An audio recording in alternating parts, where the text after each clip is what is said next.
reviews are finally out and they're all over the place. IGN have actually rated this game a 6 out of 10, which is quite surprising from them so far. But there's one thing that all these reviews have in common, and today we're going to break down what they actually mean and if they're accurate.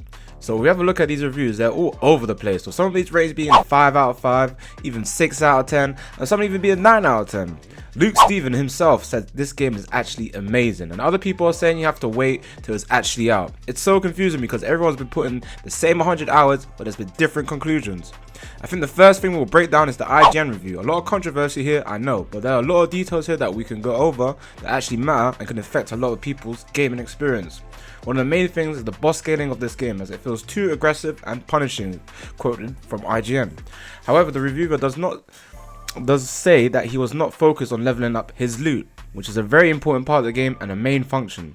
Therefore, this game is not a Witcher type of game where you can naturally out-level your opponents, as the game is entirely geared to your actions, gear, artifacts and exploration. So if you ignore it, the game's never going to compensate for you.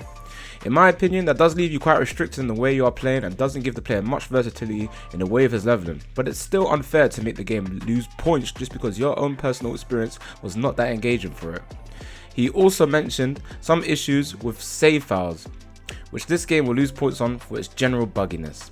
Now, to address the identity crisis of this game, as a lot of people have been mistaking this for an RPG, as now they have been framing it as more of an open world action game, making this game more similar to Dragon's Dogma or even a Just Cause 3. In shorter terms, it's a medieval sandbox where you can supposed to explore and get distracted. So essentially what we can take away from these reviews, the 5 out of 10, 10 out of 10, is that if you're going to this game and you're expecting Witcher 3, then you will be disappointed. On the other hand, if you're expecting a huge world open game that you will easily get distracted and sucked into, you'll put in 200 hours easily. For the two negative reviews of ACG and IGN, we have to mention that the failed save actually left them behind 2 days and a few game-breaking bugs, so understandable why IGN gave this a 6 out of 10.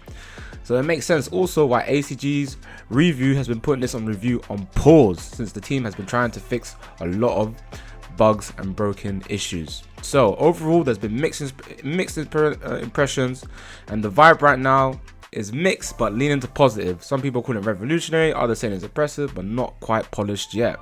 So what do you guys think? Is it worth it? Right now, Crimson Desert feels like a game with massive ambition, incredible combat, stunning visuals, but also overcomplicated system, rough edges and a bit of identity confusion. It's one of the games that could either become a classic or end up being remembered as a missed opportunity. So here's the big question: are you excited for Crimson Desert, or do you think it's another overhyped open world game? Drop your thoughts in the comments and let me know what you think about Crimson Desert. Peace.